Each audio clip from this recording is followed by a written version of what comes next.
Welcome to the Private Equity Exchange, the only summit bridging the gaps between limited partners, private equity funds, corporate executives, and entrepreneurs. With over 1,000 delegates, the Private Equity Exchange is the only venue where LPs, private equity firms, corporate executives, and entrepreneurs meet. Before the events, using our internet platform, schedule one-on-one meetings with delegates that matter most to you, and exchange far more than business cards at your deal meetings at the Private Equity Exchange. Gather great market insight with over 120 speakers and 6 tracks to choose from. The Private Equity Exchange, the largest private equity event in Europe for CEOs, funds, and LPs. Real estate and private equity, hotels and other spicy assets, the review and destiny of a risky asset classes.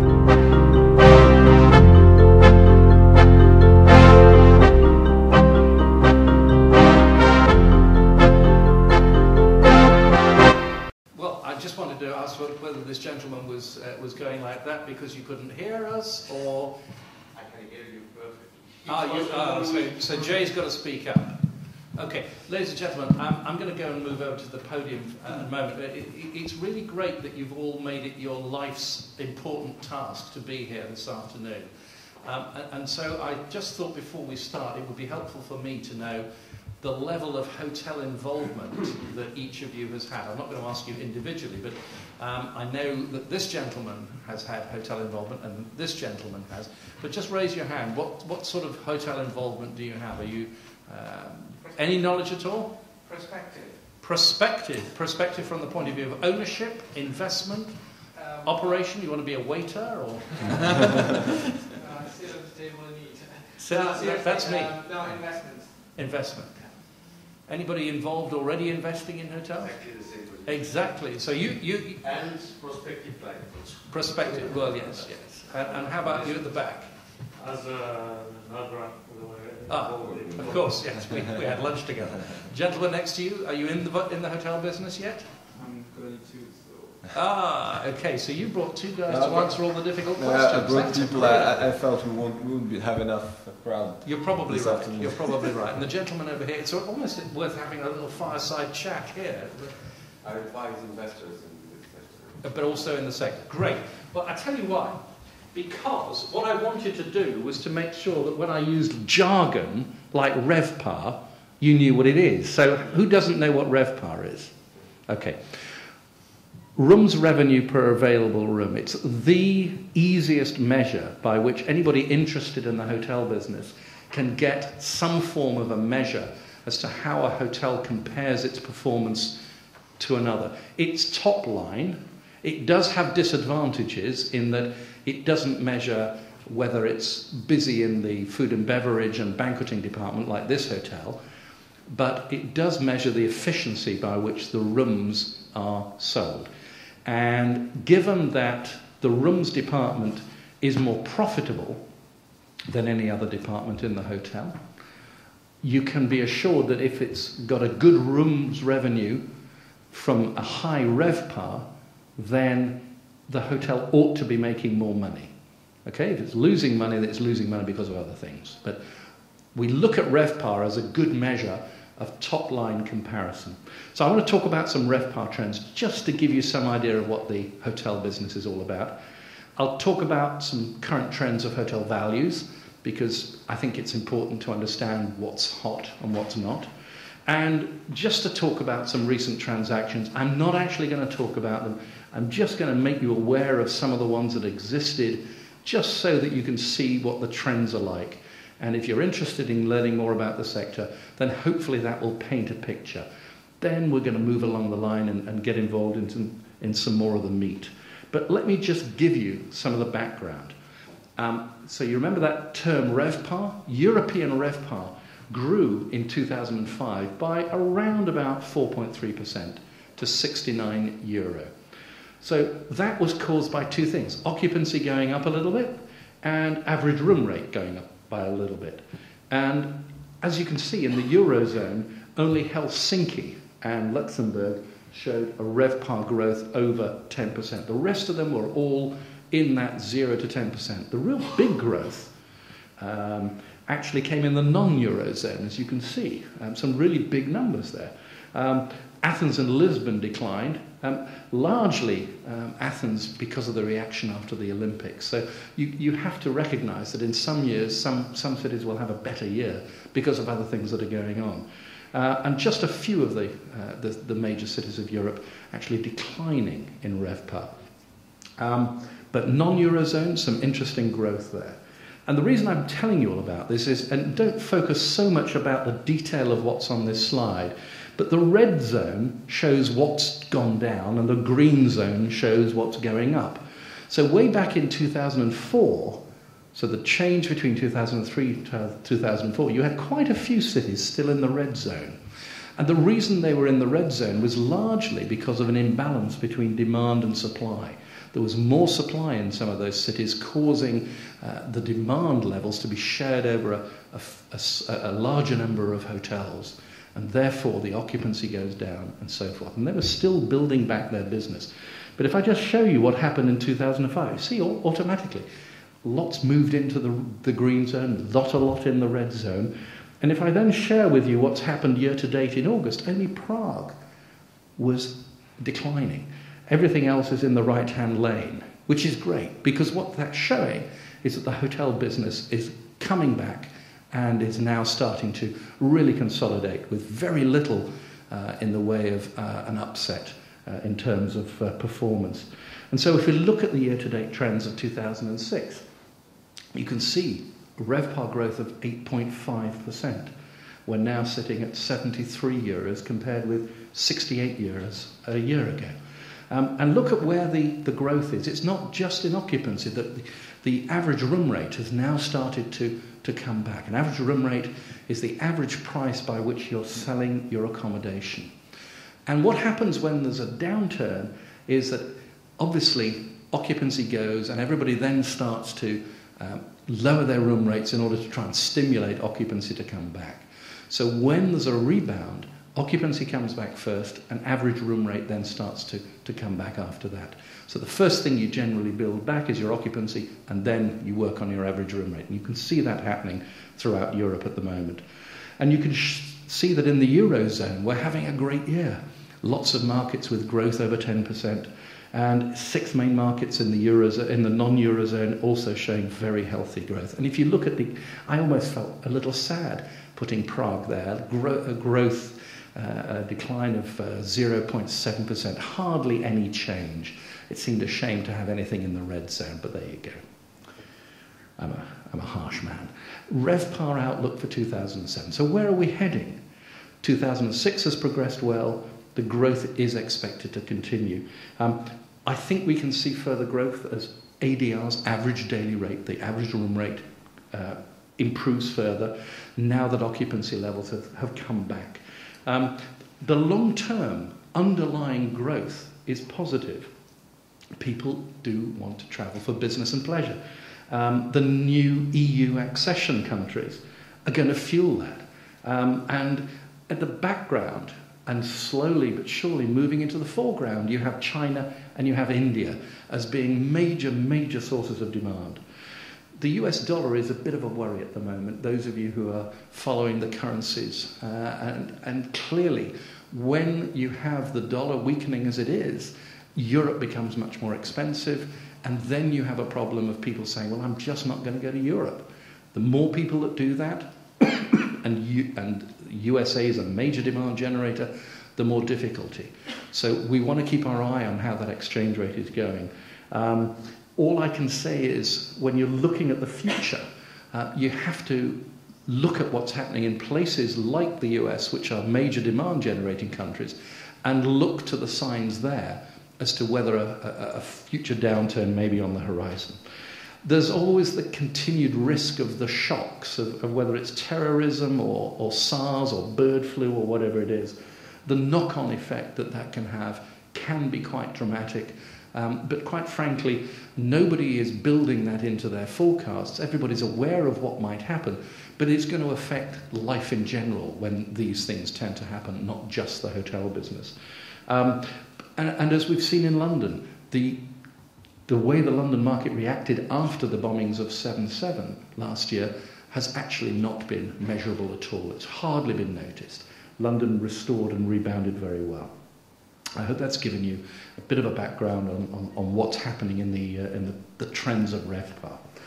Let's talk about hotel values, and I'll just show you a couple of charts. Incidentally, if anybody wants a copy of these slides, just leave me your business card and I'll email them to you. It's not a problem. We produce something called the Hotel Valuation Index. I'm not going to go into the detail of it. It sounds like advertising anyway.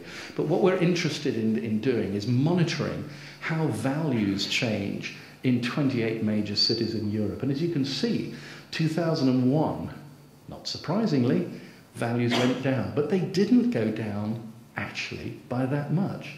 And no sooner had the 2001, 2 and 3 got through the system, we've started to see growth coming back in 2004, 2005, and when I do this at the beginning of next year, once we've got the year-end data in, I'm pretty sure that that value growth will be somewhere up near the 8% mark, if not even higher.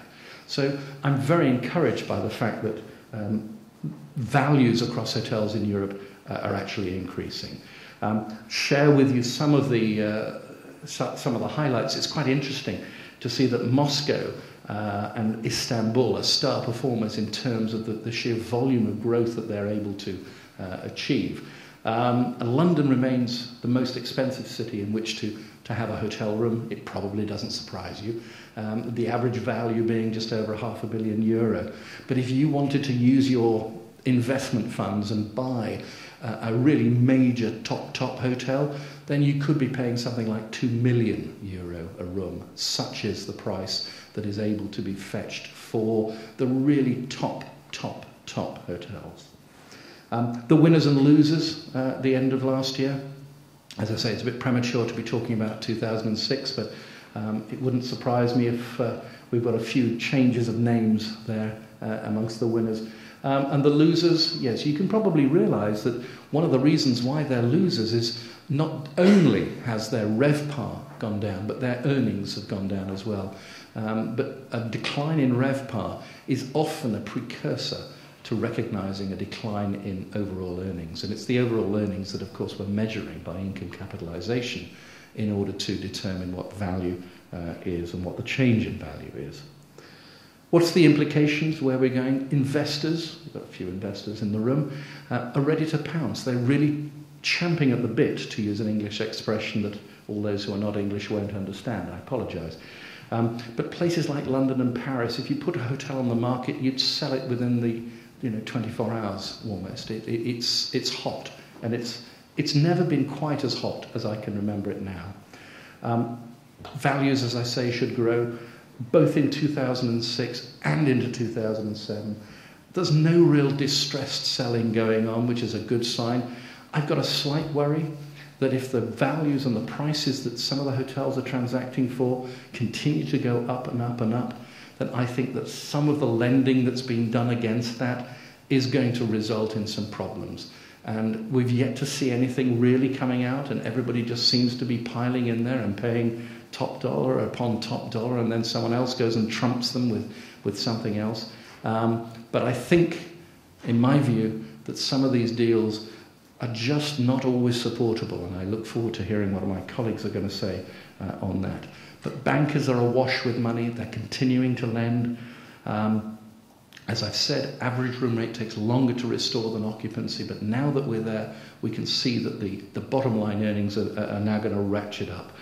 All the hotels that we tend to look at, whatever cost cutting that they needed to do, they've done, so they've got the lean and efficiency back into their operating units. The slight worry that I've got is that they'll get old and fat, a bit like me really, and they'll start to overspend a little bit, allow their costs to rise, and then all of a sudden you're having to make cuts again. So keep your eye on costs and so forth. So as we see, bottom line earnings and GOPAR is GOP per available room, gross operating profit. Those are the sort of comparable earnings between hotels that you can usually measure. And that's really what's helping to drive values up or down. If GOPAR goes up, if gross operating profit goes up, then values should be going up. If I was in your shoes with investment dollars or euros, I'd focus on locations that have got a strong domestic and intra-regional demand base. So I think that perhaps proofs it a little bit against the vagaries of the US market, as we've seen in 2001. When you suddenly take a market away, things suddenly drop. Sale and leaseback or sale and management back opportunities in this current low interest rate and low inflation environment still represents an attractive opportunity. But I also think that the main gateway cities are always going to be attractive. One of the reasons is that the opportunity to build new is somewhat more limited. I'd be careful in some of the Eastern European cities like Budapest and Warsaw. There's been a lot of building there, and that's going to need time to work its way through.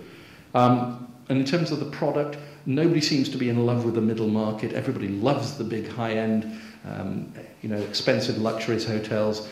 And the limited service market is also somewhere that the branded limited service market is somewhere where everybody is also focusing. Are they branded or brandable?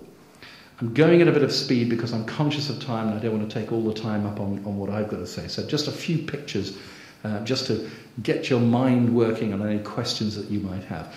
That's the transaction summary between 1998 and 2005. And as you can see, we hit a black spot in 2002, obviously the reaction to what was going on. People wanted to wait and see. They'd seen their decline in value and they just didn't want to sell yet until they really had to, or they felt the time was right. But as we've moved through 2003, 4 and 5, you can see how that volume of transaction activity has taken place. You can see that also in the single asset transactions. You can see the volumes of transactions again peaking in 2001, dipping in 2002, growing again up to 2005, and the actual number of transactions going as well, as you can see. So good trends. And who are the buyers?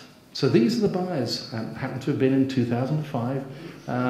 So a good spread of investor. But one of the things that you should know if you didn't already is that hotel operators have been divesting themselves of the ownership of hotels. So a few years ago, that 11% would have been 30, 40, 50, 60%. Major hotel owning and operating companies. Now, most of them have taken the decision to divest themselves of the ownership of assets. I've put this list together to try and put some names in front of you. I sort of anticipated a bit more of a spread of people. So if you don't recognize any of those names, please don't worry too much, but I thought I would try and concentrate on at least locations that you might have heard of, if not some of the hotels.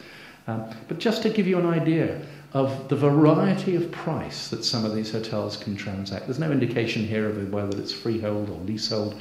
Don't worry too much. But there are plenty of people out there who are looking to buy hotels. Give some idea of who the buyers are. Daniele in Venice. You've never heard of the Statuto Group, that's fine. But they love paying big prices for lovely hotels like the Daniele and other ones as well. Kingdom, the Savoy, a landmark transaction, as you can see. Kingdom, Prince Al Walid, I'm sure doesn't need any introduction. To date in 2006, a few transactions again. You might recognize some of the names. My apologies for only having one in Paris, but there you go. There's only a little hotel called the Lancaster, but at €800,000 a room, not a bad price. Portfolios, you probably see these more often reported, but there's been a lot of divestment by the main hotel companies, as you can see by the slide here. Société du Louvre, the Tattinger Group, Starwood Capital coming in with a major acquisition. The reason it's only 86,000 a room is not because places like the Trion were in there.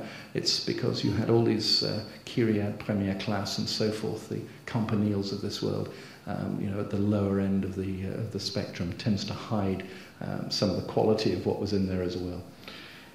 And to date, again, plenty of deals still exciting, the likes of our friend here. And I didn't see Colony on any of those slides, but there you go. You'll probably talk about why Colony isn't on that list. The outlook for 2007, just to sort of bring things to a conclusion. We talk about bricks and brains. We talk about splitting the ownership of the bricks from the brains of operation. That split is going to continue. Other portfolios will come under scrutiny. You've got a lot of people out there who've been disappointed not to be able to have bought what's been offered already. So there's a lot of demand, there's a lot of money out there, and the unsuccessful bidders are really itching to do some work. They've done all their homework, they've spent a lot of money on consultants and valuers and whatever, and they haven't bought stuff. So they truly do want to get into the sector. We've proven in the recent years that sale and manage back can be accomplished. And even we've now hit a new trend of manchises, which is an initial management contract that turns itself into a franchise contract once the owners have proven themselves to be able to take on the management responsibility, but with the brand staying in place. And that helps to keep the hotel company's name above the front door. I think single asset transactions will also continue during 2007. There's certainly more demand than supply of hotels, and there's no shortage of investors as we've seen. Now, everybody says, isn't it about time there was a downturn? Everybody knows the hotel business has the evidence of cyclical activity. And yes, there will be a downturn. The next question is when. You have to be able to look at the signs and really help yourself to determine what are the signs that are going to signal a downturn is going to take place. So I look over to the States, first of all, and I look at what's happening in their economy, and I look for little announcements, sometimes in the Wall Street Journal, that a major company has decided next year they're going to trim their travel budgets. So look for those sort of signs, because if the major US corporations are starting to do that, they'll be ahead of everybody else, and you'll start to see demand shrinking. When demand shrinks, then you'll start to see problems in the hotel business, and you can do something about it. If you fail to see the signs, you'll not be able to do something. And I'm going to conclude with one little anecdote. In 2001, everybody blames the downturn of the hotel industry on what happened on 9/11. That was not it. That was just something which took place during the course of what was already unraveling as a downward trend. In May of that year, we started to notice it big time. Nobody saw the signals until it was a shock that helped to bring that to everybody's attention. So look for the signs. Look for whether it's tightening of corporate travel, whether it's rises in interest rates, whether it's the further weakening of the US dollar. Those will all contribute towards what will eventually become a cyclical activity. But what causes a downturn is an imbalance of supply and demand. If there's too much being built and not enough demand, occupancy levels go down, average room rates go down, profits go down, values go down, investments go out the window. I hope that's clear. Thank you very much for your time. I hope that's helpful to you all. Well, hard to talk after Russell and his brilliant presentation, but however, in terms of who we are and what we do, our fund was started 15 years ago, focusing on real estate, starting with plain acquisitions of assets, and then moving a little bit towards more operating companies with real estate underlying values.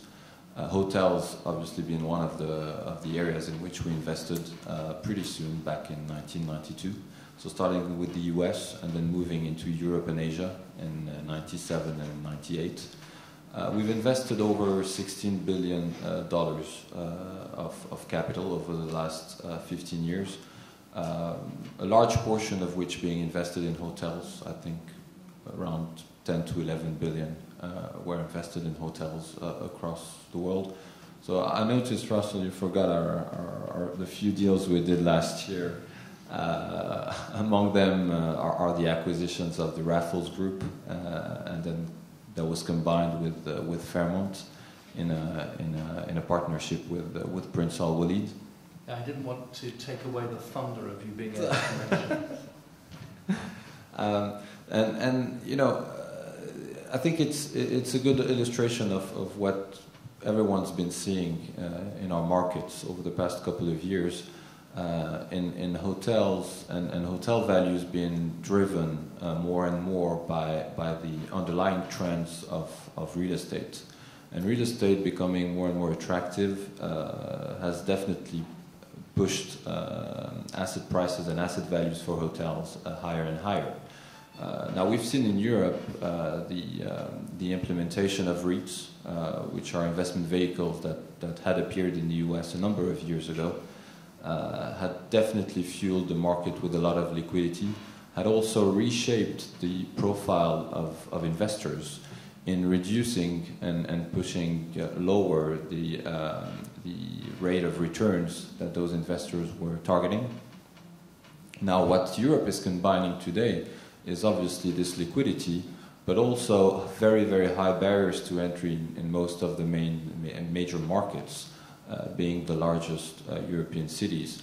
So definitely the combination today of liquidity, new forms of vehicles and new types of investors, combined with a pretty straightforward balance in between supply and demand in most of Europe's largest cities, end up translating into very, very high asset values. And which is precisely why you've seen us, among a number of other firms, being more and more involved in very large transactions, so moving away from single hotels and investing or buying into very large companies, just because in certain instances those companies were public, and public markets have tended to lag a little bit behind private investors in their ability to capture and to see the embedded real estate values within those companies. The other thing is obviously the larger you go in the scale and of company size, and the less competition you see in the universe of buyers, hence driving the prices a bit lower. So again, that's a bit how we position ourselves today in these markets, and we're clearly seeing values being driven higher and higher, which is making our life a bit difficult.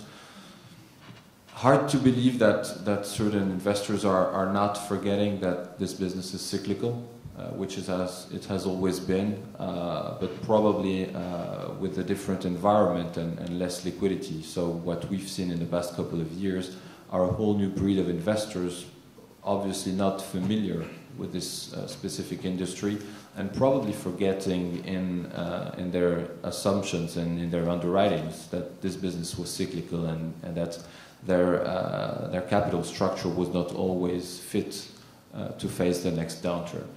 So, ultimately today's investment horizon is a good combination of those people perhaps forgetting the cyclicality of the business, and on the other hand, people who are putting together a bit more sophisticated structures with lower cost of capitals and the ability to take on assets with pretty low yields. So altogether pushing away from those straightforward transactions, opportunistic funds with higher rate of returns targets. Russell, you've spoken about the shift in private equity ownership, in the hotel ownership with the private equity firms. What are the implications of this shift in ownership? Sorry, do you say to me or to you? To me. Forgive me. Just repeat the question. Yes, the shift in ownership from big companies, hotel chains, to private equity firms. What are the implications of this shift? What's happened is that hotel companies are no longer owning the assets that they're operating. They've been told by the stock market, particularly those that are publicly quoted, that they're good managers, but they're not very good owners of assets. And I would actually say that that's pretty true, because often there is a conflict of interest between owning and operating the property. And so what's happened is that experienced owners of properties, those that are involved in the ownership of real estate and how to drive bottom line through an operation like a hotel, have come in and have really shaken these operations up. They've driven up earnings. They're good asset managers. They are not emotional owners, and hoteliers traditionally have been emotional owners. They love to develop, they love to acquire, They can't bear to part with one of their little babies that just happens to have become unprofitable, and they can't bear to think that they're going to see that hotel away from their portfolio. But actually that's what you've got to do. You've got to be a good gardener. You've got to be able to help these things to grow, and when they've died, you have to do something with them.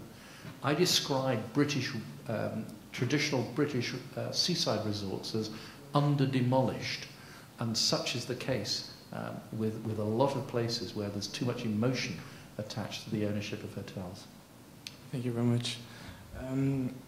Mr. Moussalem, could you please tell us about a recent deal you've made for perhaps the Hotel Gallia in Milano?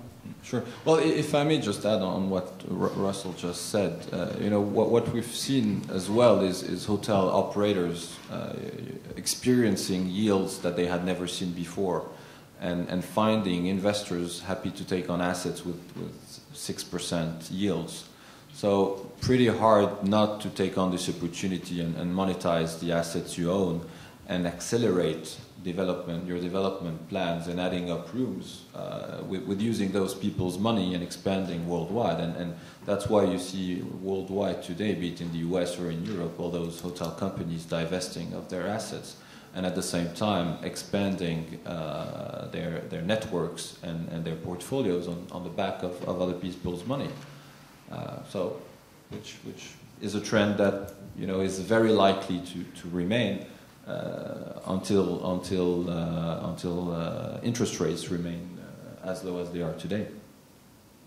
Now, in terms of back to your question, and in illustrating what I was just saying about the evolution of prices, we discussed earlier the recent sale of the Excelsior Gallia Hotel, former Meridian Hotel in Milan, 237 key hotel, that was yielding around 2.5 million euro of EBITDA, that just sold for over 100 million euros.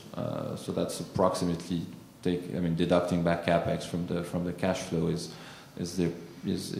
equivalent to roughly 50 times EBITDA. So that's a yield that's below 2%, keeping in mind that the investor would probably have to spend another 25 to 30 million euro in bringing that property back to the level where it should be. Now, as an investor looking at such an acquisition at a 75 million euro price, you're implying, assuming that cap rates remain the same, you're implying a 12% IRR. So, hard to believe how anyone could be looking at this at 100 million, except if you assume that you can split the asset ownership and the operations, which is probably true. And so assume that once stabilized and brought to the appropriate level, you can find an investor that will be happy to buy into the asset at around 5% cap rate. And then finding an operator that will be happy to put up some key money and to provide the owner with a pretty attractive management contract, to be one of the very few operators to have a high-end hotel in a top European city. And the answer is probably yes, just because, as I said earlier, the supply and demand balance will remain pretty favorable to hotel owners, just because those cities are limited. There won't be another Milan coming up in Italy in a foreseeable future, as much as there won't be another Paris or another London. While at the same time you see a number of hotel companies growing, and among them Asian hotel companies, and those people being willing to enter into those new markets at virtually any price. So where is Colony looking at today? Well, again, as I mentioned, I think the recent trends have moved people like us with very high cost of capital, since our returns target are beyond 20%. So those recent trends have prevented us from being active in single assets transactions. At the same time, I think we've tried and get involved in those large situations where we thought there was hidden value. So hence our investment in the Accor Group in 2005, where we bought into the company and became virtually the largest shareholder. Hence also our investment in Raffles, which we combined with Fairmont. Now, at the end of the day, the number of available hotel companies is pretty limited, so I'm not sure we're going to go much beyond that. But what we've done there is replicable in other industries that are similar to a large extent. So if you move from straight hotels to gaming, for example, especially in the US, you have very large gaming operations that have very large hotels attached to them. And that's why you've seen us very heavily involved in gaming in the US, since we're the largest private gaming operator in the country. And therefrom, our view today is to try and replicate this approach we have in being a bit contrarian and being first movers in seeing embedded real estate values in hotels, and trying to find those values in other businesses. Thank you. Would you have some questions about what we just heard now? I have a question about the other revenues, because you have the room revenues, food and beverage, and what about the seminars, like the one you think, or the resort activities? Is it a trend? Is it developing? Is it? Please give me some insight. As far as resorts are concerned, there is a current trend towards mixed-use resorts. A lot of the major hotel brands are getting closer and more into resort development, largely because people have realized that if you can add one of the main and typically upscale hotel brands like Four Seasons or Ritz-Carlton or Kempinski, and if you put a residential or type of residential development, whether it's shared ownership in terms of a fractional, I'm going to bore you all to death with jargon in a moment, but let's call fractional a sort of upscale timeshare. Once you get the involvement of one of these leading hotel brands, the value of your real estate component can shoot up considerably. So even though you're going to pay the hotel company for the use of their name, you're actually going to end up in bonus territory yourself. So there's a great attraction for developing these new mixed-use resorts comprising hotels, some sort of residential component, usually golf as well where there can be, and then quite a lot of entertainment and leisure, whether it's spas, restaurants, bars, discotheques, convention facilities, often form part of it because you need to be able to deliver a year-round use, and on many of these places, conventions can be built on the back of that. When you talk about the other earning areas of a hotel, yes, you've got, depending on the style of hotel, you have income from restaurants and bars and banqueting rooms and convention facilities. Telephone now really very, very limited, although depending on where you stay, you might be paying quite a lot to use the internet. You have other minor operated departments, and depending on what you've got, you may have a health club, you may have a gym, you may have a swimming pool, you may have a golf course. It depends what you are and where you are. But typically, the profit is generated by the rooms department because the costs are much less proportionately. You mentioned two trends in the hotel market. The first one is that there are a lot of liquidities on the market and people looking to invest. And the second point was that the mid-market is not occupied yet by investors. Do you think that mid-market in hotels is... Do you think we can see a new investor, like specific actors developing in that market in the future, in the near future? Or is the mid-market repulsive by nature to investors? Well, that's an interesting word, repulsive. It's just not sexy enough. That's part of the problem. And let me give you a little bit more. I'm sorry, I'm just going to play teacher for a moment. In the middle market of the hotel industry in Europe, most of the people who stay in mid-market hotels are domestic visitors. So whichever country you're in, and it's the middle market, the typical 3-star hotels, most of the people who stay in most of the hotels are from that country. So sometimes brands are not that important, particularly international brands. However, what's happened over a period of time is that some of the international brands have recognized that in order to become prominent in any of these countries, they have to take on the mantle of being a domestic brand as well. So I'll give you an example. You've got Holiday Inn, for example, in this country. Holiday Inn is now a domestic French brand, to all intents and purposes, because it's in a lot of provincial cities, and most of the people who stay in Holiday Inns in France are French people, so they have to appeal to the French business and leisure traveller. In countries where there is much less branding, the ownership of these hotel so-called chains, they're usually collections of hotels that don't have a really good brand identity. And a message that I started to deliver about 3 or 4 years ago was actually there's an opportunity here for someone to buy into those collections, brand what is brandable, discard what doesn't fit, and create a more homogeneous series of companies in those middle market areas. So there is an opportunity, and I'll say probably the company that's doing it ahead of most is a company called Dawnay Day. And they're operating in the UK, but they have aspirations to be more international. And that's a major investment company that has recognized that message and started to do something about it. But they need time, patience, and money, and skill. Good afternoon.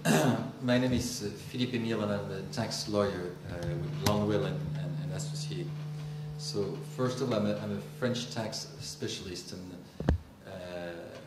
I mean, we shift a little bit the title, what we're going to address. First of all, I mean, one person is missing is the corporate lawyer, so I'm not going to address corporate legal issues, but only tax issues. The title of my presentation was 3 hot and spicy tax topics, just to remain on the same spirit than the first presentation. Perhaps, I mean, I don't know what's your level of understanding of tax issues pertaining to real estate. What I would like to address, I mean, in very few minutes, is the structure which is normally used by foreign investors investing in the French real estate market, and not only on the hotel or malls, on any kind of real estate assets. Basically, if I can summarize, I mean, the structure which is the most used by foreign investors is to set up 2 Luxembourg companies or 1 Luxembourg company, and then to make the purchase of real estate assets through a French company. Basically, in the real estate, I mean, with respect to tax, you have 3 moments. You have the moment of the acquisition, you have the moment of the ownership, and the moment of the capital gain. Basically, I mean, what people try to do is, first of all, in order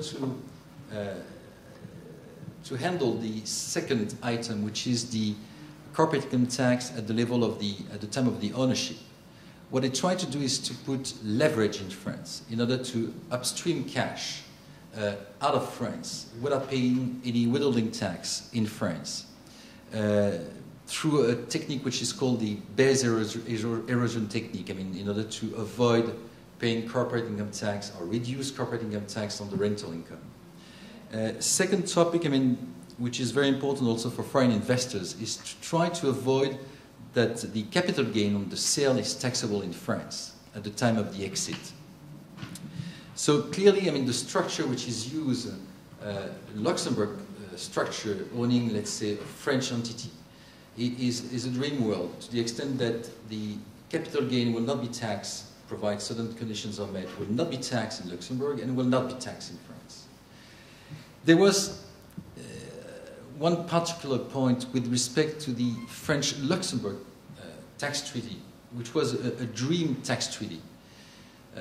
As a result of a loophole in the tax treaty between France and Luxembourg, if you have a structure, let's say a Luxembourg entity with behind, I mean, foreign investors, and that the Luxembourg entity was owning directly a property in France, based on the treaty, the rental income was not taxed in France, and the capital gain was not taxed in France, and the same result in Luxembourg. So the end result was, I would say, paradise in terms of tax. You don't pay tax in France, you don't pay tax in Luxembourg, and then through certain mechanism, you achieve to extract cash out of Luxembourg without paying any withholding tax. This loophole has been for years, and the French tax authorities were totally upset of that. So they have renegotiated the tax treaty with Luxembourg, and a new protocol has been signed between France and Luxembourg, and this loophole will be closed down very shortly. Initially, it was the new rules should have been entered into force next year, but due to the length of the ratification process of the tax treaty between France and Luxembourg, it is more than likely that we have one more year of loophole. The year after, meaning 2007, this loophole will be closed down. And what we are working on is to find other routes in order to, if I can say, try to find the paradise found, to find a new paradise, a new route to avoid having capital gains tax in France and rental income tax in France. Perhaps I'm not going to enter into too much details because I don't know what's your level of interest in terms of tax and your level of understanding of tax issues, but if you have any questions, either now or just after the meeting. Yeah. Were you saying that you are actually buying just the asset or the entity of the whole you have two ways. Either you buy the assets, either you buy the shares. There are pros and cons of making asset deal or share deals. If I summarize, a lot of deals, today are through share deals. A lot of deals are made through share deals because, it gives you the benefits of reducing transfer duties if you acquire, let's say, a French company owning an asset. Because, the leverage that will be in the French company will reduce the basis of the transfer duties. And what's happening, when you purchase, the shares of a company owning an asset, the problem is that you don't have a tax step-up in basis. In other words, the purchaser will not be in a position to benefit from a new basis for amortization, meaning that the amortization will be lower, meaning that he will be paying tax earlier. So what's happening is that the seller and the purchaser are making a bargaining with respect to the latent capital gain which is existing inside the company, with respect to the property which is inside the company. Market practice is that the latent capital gain existing in the company is shared 50-50 between the purchaser and the seller. Having said that, a lot, we have discussed a little bit the French SIC regime or REIT regime. And in that case, the latent capital gain is solved because the seller, if it sells an asset, real estate assets to a SIC, the seller will be taxable at 17% instead of the normal rate, which is 34%, which gives a dramatic advantage to SICs and creates problems. And things that nobody has discussed, that it's quite, it raises a problem because if you are selling to a SIC, you benefit from a taxation at 17%. If you don't sell at SIC, it's 34%, which is totally unusual that for a same transaction, depending on to who you sell, you benefit from a very favorable tax regime. And meaning that a lot of foreign investors cannot compete against SIC when purchasing assets. Because the SIC is really a marvelous tool. And a lot of foreign countries are introducing REIT regimes. The REIT regime was existing in the US for years, but as far as I know, in the UK, they are introducing the similar regime. In Germany, the same, but I would say the French regime is the most tax advantages existing in the world.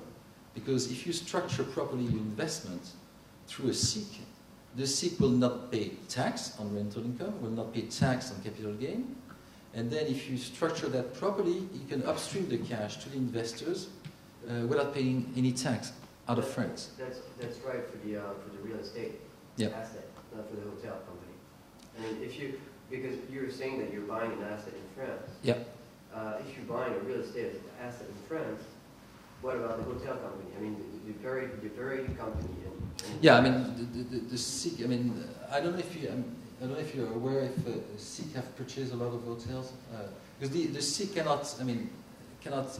The sole purpose of a SIIC is to hold real estate assets in order to rent it. Okay, it cannot operate. So clearly, I mean, you have to have a split between the operation and the assets. Yeah, there's limited evidence of pure rental deals in the hotel sector. It's not a sector that has really opened itself up to that type of structured deal. It'll happen, but it's slower. Yeah, we have operating operators, but it's not like rental per se. I mean, Germany is probably the best example where there are a large number of leased hotels.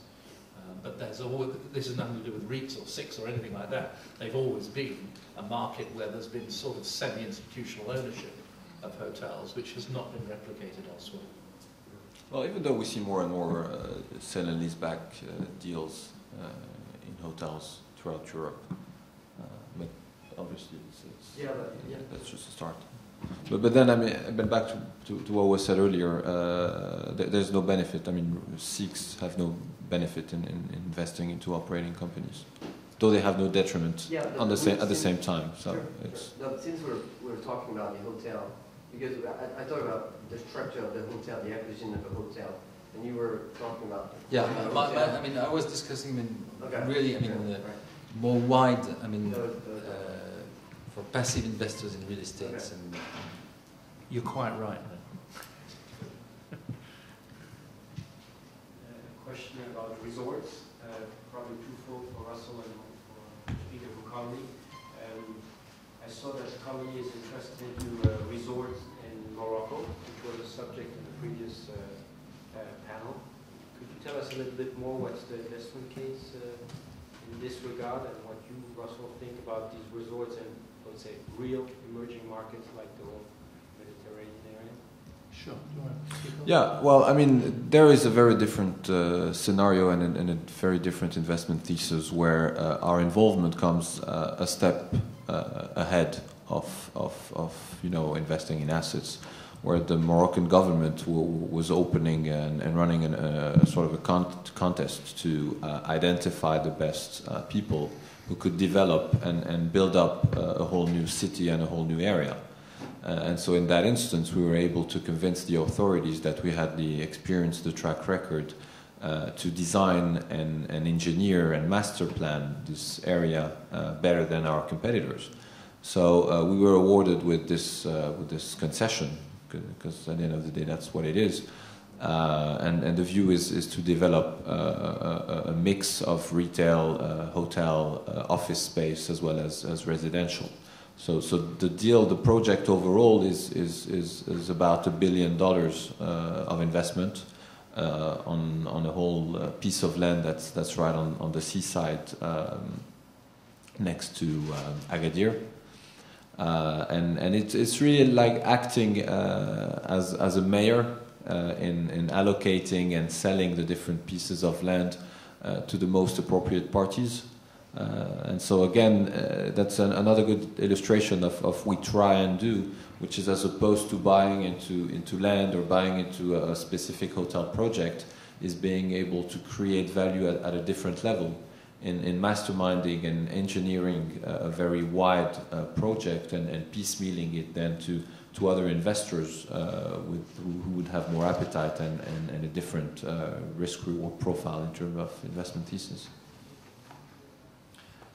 Just to take on your question a little stage further, you were talking about emerging markets, you're talking about the Mediterranean basin and so forth, and resorts generally. what we're seeing as far as the resort sector is it's moving from the independent sector to the chains, to the brands. If I can just sort of take one step backwards and help you to understand a little bit more of the history. If you imagine the package tour business, which has been the typical source and the way that people have bought holidays and so forth in resort locations, let's just stick to Europe.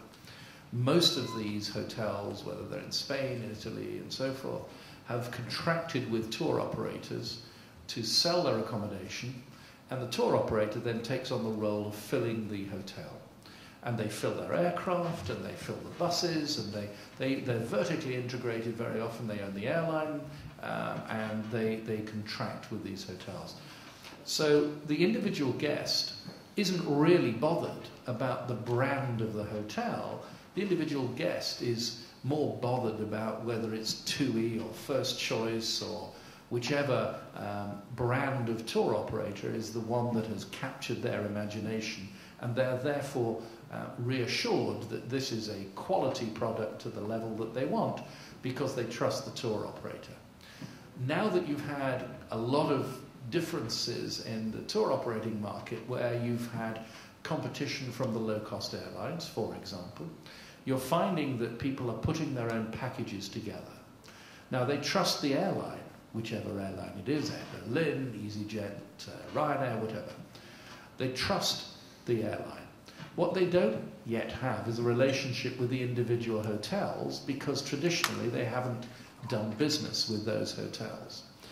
So they're now more encouragingly looking to these hotels to be branded, so that there is a trend in the industry now for hotels in resort locations to be branded. On the other side, you've got a lot of interest of the hotel companies who traditionally haven't really been very good at operating resorts because they haven't had to, getting more involved in this game. And so you're seeing increasingly branded resorts developing with recognizable hotel brands and other facilities that are coming into to the equation as well. Now, I don't know whether that really helps to answer your question, but I think it possibly does. So, Russell, could you please tell us a bit more about this deal that happened between Four Seasons and Al Walid and Bill Gates, the $3.7 billion deal?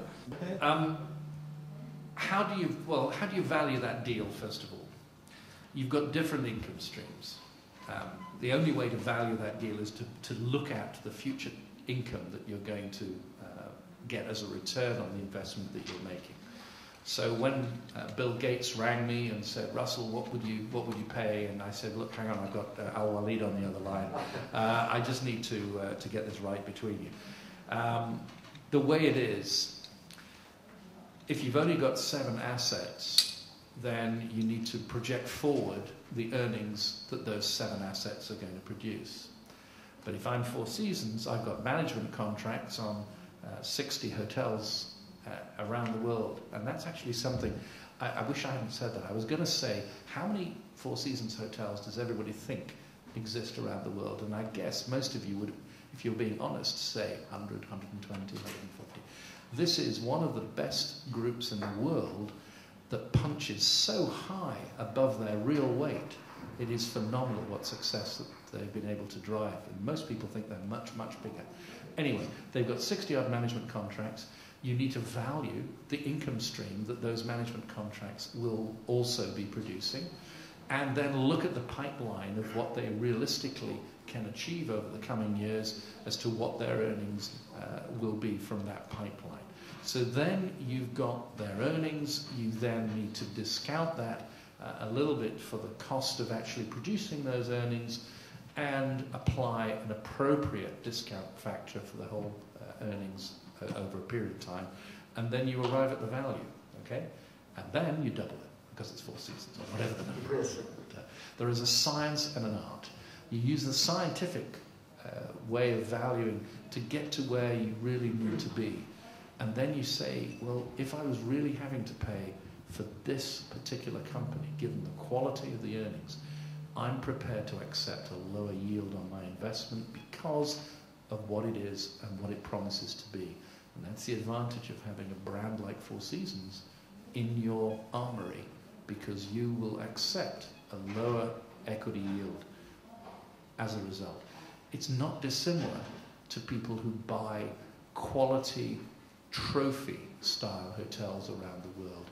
You've got people who want to own some of these fine hotels around the world, and they will accept a much lower equity yield for their investment as a result, because for them there is as much pleasure in owning and being known for owning the asset as there is from the return that will be derived from it.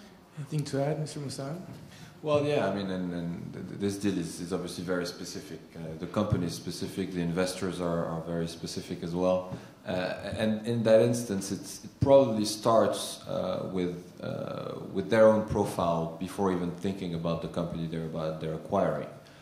Just because beyond what Four Seasons is, Prince Al Walid and Bill Gates are people who own luxury hotels and are willing to buy into more of those hotels. And so they already have their own pipeline and an ability to grow the Four Seasons portfolio of management contracts in a faster and larger way than any other investors. So their own willingness to buy into upscale hotels or to develop upscale hotels in itself brings a lot of value to the company.